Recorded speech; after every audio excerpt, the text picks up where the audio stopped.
বন্ধুরা দেখতে পাচ্ছেন অসংখ্য কাঁচা তাল মাটিতে পড়ে আছে। যারা বিজনেস করে তারা রেখেছে এখানে। আর গাছে যখন থাকে বড় হয় পেকে যায়, এই পাকা তাল দিয়ে পিঠা বানিয়ে খাওয়া যায়। আর ইংলিশে এটাকে বলে আইস অ্যাপেল, ব্রিটিশরা নাম দিয়েছে। সবাইকে আসসালামু আলাইকুম, আশা করি সবাই ভালো আছেন। একজন লোক দেখতে পাচ্ছেন, সে বেনে করে তাল বিক্রি করছে, তাল কাটছে। তারা সিজনে বিভিন্ন রকম ব্যবসা করে থাকে ফলের। এটা যাত্রাবাড়ির মাঠ, ধামরা যাত্রাবাড়ির মাঠ থেকে আপনাদের শুভেচ্ছা জানাই। আশা করি সবাই ভালো আছেন। আমাদের এলাকারই একজন ভাই দেখতে পাচ্ছেন, সে তাল কাটছে। সে গাছ থেকে পড়ে গেছিল ডাব পাড়তে, যে তার ওর জন্য সবাই দোয়া করবেন। ওর জন্য চলাফেরা এখন কষ্টদায়ক হয়ে গেছে। আর গাড়ির উপরে যে সাদা যে একটা অংশ দেখতে পাচ্ছেন, এটা দিয়ে সে এখন হাঁটা চলা করে। সবাই ওর জন্য দোয়া করবেন। আর দেখতে পাচ্ছেন একটি গাছ, আপনাদের গাছ দেখাচ্ছে। গাছটি খুবই পুরাতন একটি গাছ। গাছের মধ্যে পরগাছা হয়ে গেছে, খেয়াল করলেই দেখতে পারবেন।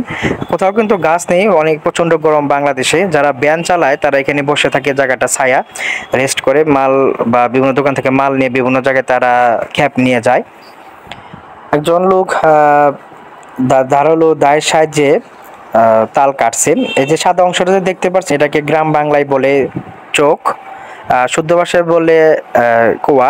এই সাদা অংশটা আইসের মতো দেখতে, এর জন্য এখান থেকে নাম দিয়েছে ব্রিটিশরা আইস অ্যাপেল।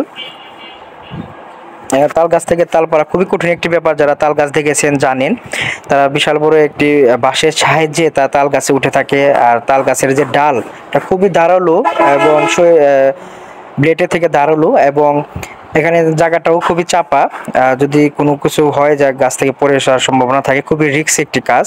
সবাই আল্লাহকে সবাইকে ভালো রাখুক, যে যেখানে কাজ করতেছে এখন কাজ করে। আর বাংলাদেশে এখন ফলের সিজন। সবাই দেখে শুনে আম, কাঁঠাল, লিচু কিনবেন।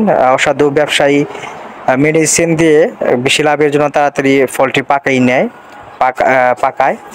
এই জন্য দেখে শুনে ফল কিনবেন, ফ্যামিলির জন্য, পরিবারের জন্য নিয়ে যাবেন। একটা দাও দেখতে পাচ্ছেন, ধারালো দাও, এই দায়ের সাহায্যে তারা ফলটি কেটে থাকে।